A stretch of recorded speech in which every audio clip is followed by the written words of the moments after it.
안녕하세요. 전인치유 아카데미 김감사 원장입니다. 오늘은 기독교는 왜 사회주의나 공산주의와 공존할 수 없나요? 라는 질문에 대해서 답변해 드리고자 합니다.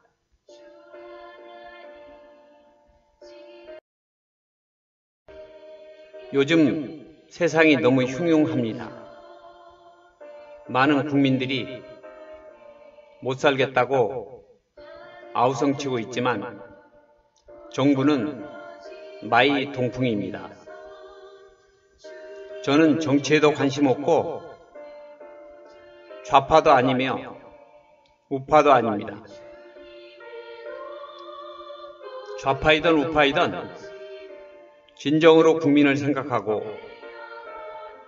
국민들에게 자유민주주의와 시장경제와 법치주의를 잘 지켜서 모든 국민이 공정한 경쟁 속에서 발전하며 자유롭게 살고 빈부의 격차가 없이 최고의 행복을 누리게 하는 정권에 동의하는 사람입니다.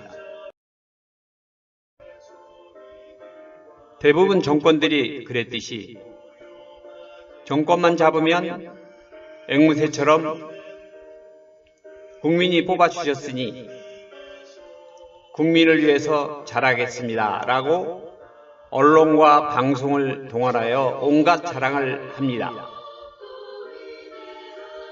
그러나 대부분 정권들이 시간이 지나면서 치매 환자들의 정권들이 됩니다.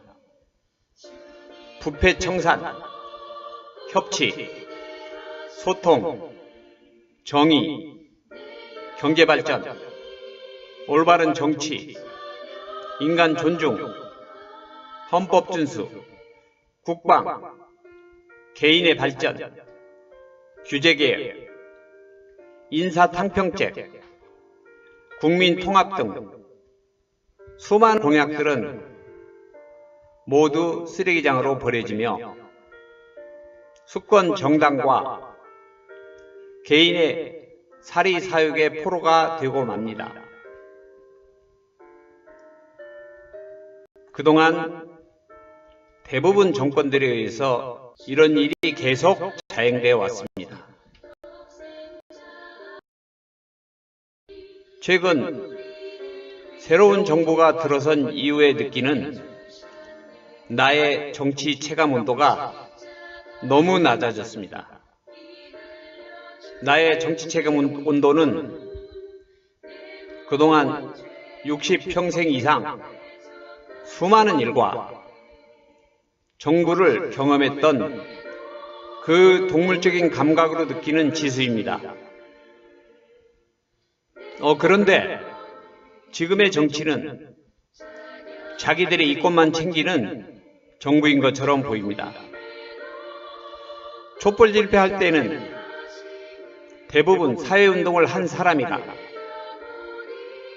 그 누구보다도 더 깨끗한 정치와 국민 통합을 위한 정치를 할 것으로 기대했지만 그 기대는 실망으로 변하고 국민들의 아우성만 메아리 소리로 들려올 뿐입니다. 최근 우리나라에서 일어난 사건들을 보면 정말로 부끄러운 생각이 듭니다. 물론 예전 정부에서도 그러한 일들이 비일비재했지만 이번 정부에서는 더 심해진 것 같습니다. 그동안 국민을 위한다고 목소리 높여서 깨끗한 척했던 여권의 정치인들이 정권을 잡은 이후에 국민들에 대해서는 안면몰수하고 있으며 현 정권의 실세들은 교만이 하늘을 찌르고 있습니다. 그들에게 처음처럼이라는 소주병을 선물하고 싶은 마음입니다.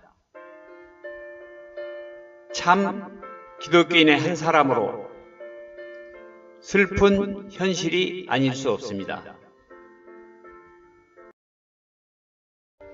더욱 참을 수 없는 것은 우리나라가 공산주의와 사회주의가 다 되어가는 사실입니다. 요즘 세상의 흐름을 보면 우리나라가 적화 통일될 가능성이 높다는 생각이 듭니다. 아니 벌써 입법, 사법, 행정, 언론, 방송, 교육, 노동계, 군, 종교계 등 수많은 정부기관과 조직들이 벌써 주사파 정권에 포섭되어 있다는 생각이 듭니다. 그들은 남북이 고려연방제 통일을 원하고 오래전부터 계획적으로 진행되어 왔다는 사실이 최근에 많이 알려졌습니다. 그런데도 대부분 국민들은 이 사실을 모르고 있습니다. 우리가 북한 정권의 실체에 대해서 북한 정권 수립 때부터를 생각해보면 그 해답을 쉽게 알 수가 있습니다.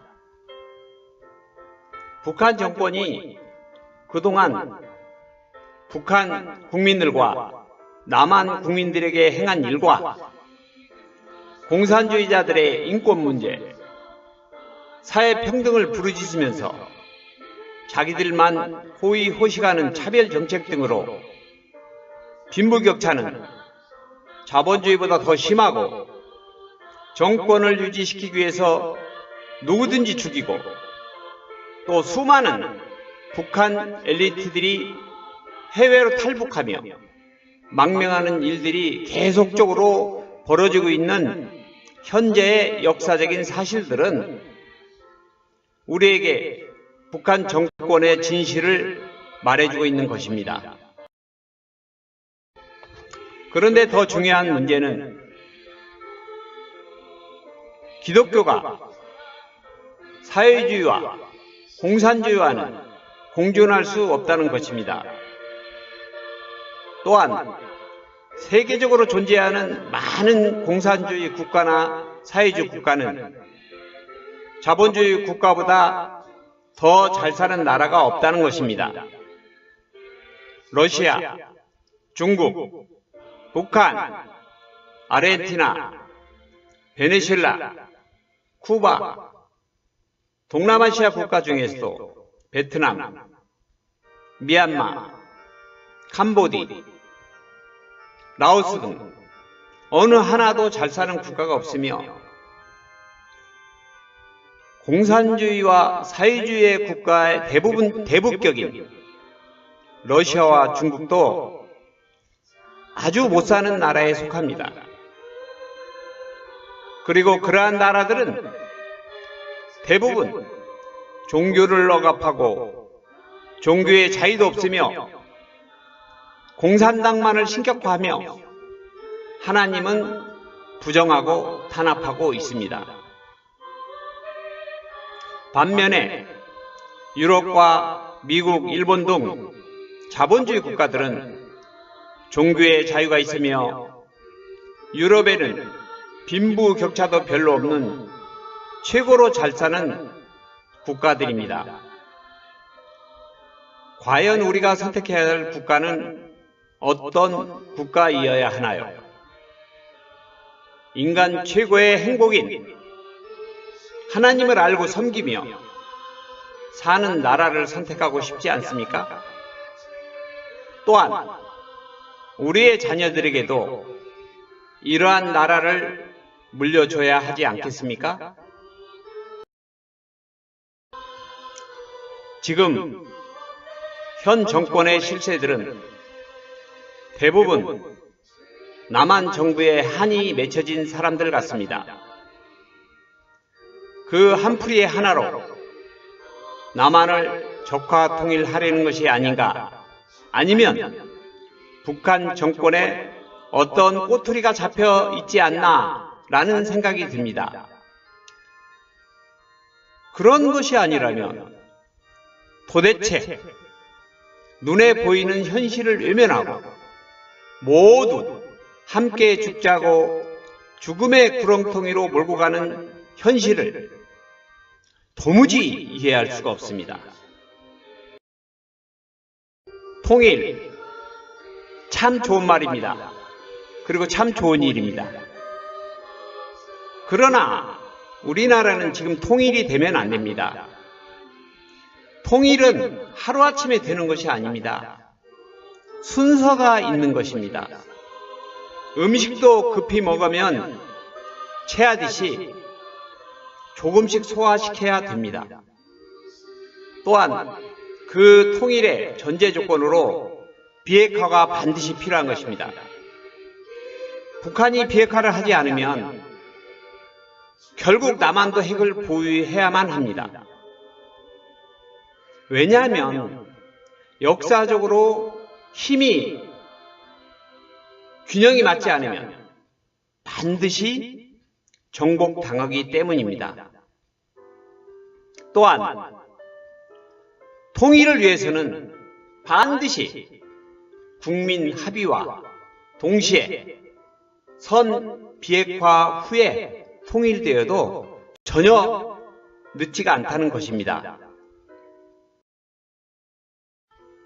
역사적으로 보면 베트남이 적화 통일 이후 우파와 종교인, 정치인들, 정부 정책에 반대하는 민간인들을 900만 명이나 학살을 하였습니다. 그렇지만 독일은 민주통일이 되면서 학살당한 사람들이 없습니다. 과거의 역사는 현재와 미래를 말해주는 것입니다. 남한이 적화되면 가장 먼저 숙청당해야 할 사람들은 바로 현재 주사파 정권들의 핵심 멤버들일 것입니다. 그 다음에는 기독교인, 정부 관료, 군인, 경찰 등이 될 것입니다. 이것은 이론이 아닙니다. 현실입니다. 과거 역사에도 그랬고 현재에도 북한에서 그러고 있고 미래에도 그럴 것입니다. 그래서 절대 적화 통일이 되면 안 되는 것입니다. 그런데 지금 현재 우리가 할 일은 상당히 제한적입니다. 좌파 세력들은 인원이 작아도 똘똘 뭉쳐 있지만 우파 세력들은 인원이 많아도 오합지졸입니다. 우파 세력들이 통합되지 않으면 절대로 정권을 찾아올 수가 없습니다. 표를 보면 금방 알 수가 있습니다. 박근혜 정부 때에도 우파 세력의 분열로 정권을 빼앗겼는데도 우파 세력들은 아직도 정신을 차리지 못하고 서로 비방하고 싸우고 있습니다. 결국 또 서로 싸우다가 끝이 날 것입니다. 이제 이런 이유로 우파 세력들에게도 올바른 나라를 만들어 달라는 기대도 포기하게 되었습니다. 이제 오직 한 가닥 희망은 기독교인들밖에 없습니다. 밖에 나가서 데모하라는 말씀이 아닙니다. 기도와 올바른 선거를 하시라는 말씀입니다. 이스라엘 역사에서 보듯이 결국 이스라엘 백성의 잘못된 행동으로 2000년 동안 전 세계에 떠돌아다니면서 나라 없는 핍박과 서름을 당했습니다. 그런 후에야 정신을 차렸습니다. 우리나라도 마찬가지입니다. 하나님은 기도하지 않은 민족은 관심이 없으십니다. 그 민족을 위해서 기도응답도 주시지 않습니다. 하나님은 다 준비하고 계시지만 기도의 잔이 넘치지 않으면 일을 진행하시지 않으시는 하나님이시기 때문입니다. 성경의 이스라엘 역사와 우리나라 일본 식민지 시절의 한국 교회사에서도 잘 알 수가 있습니다. 우리는 과거를 알면 현재를 알 수 있고 현재를 알면 미래를 알 수가 있습니다. 역사는 흘러가며 이 역사를 주관하시는 분은 하나님이십니다. 우리도 진정으로 이 싸움에서 승리하기를 바란다면 하나님께 이 나라와 이 민족을 위해서 기도하는 수밖에 없습니다. 그래야만 우리의 기도의 잔이 넘쳐서 응답을 받을 수 있기 때문입니다. 우리는 기도 응답이 어떤 방법으로 올지는 모르지만 반드시 사람을 통해서 올 것이라고 생각이 됩니다. 위에서 말씀드린 것들은 기독교가 왜 공산주의나 사회주의와 공존할 수 없는지를 알려주는 분명한 이유들입니다. 감사합니다.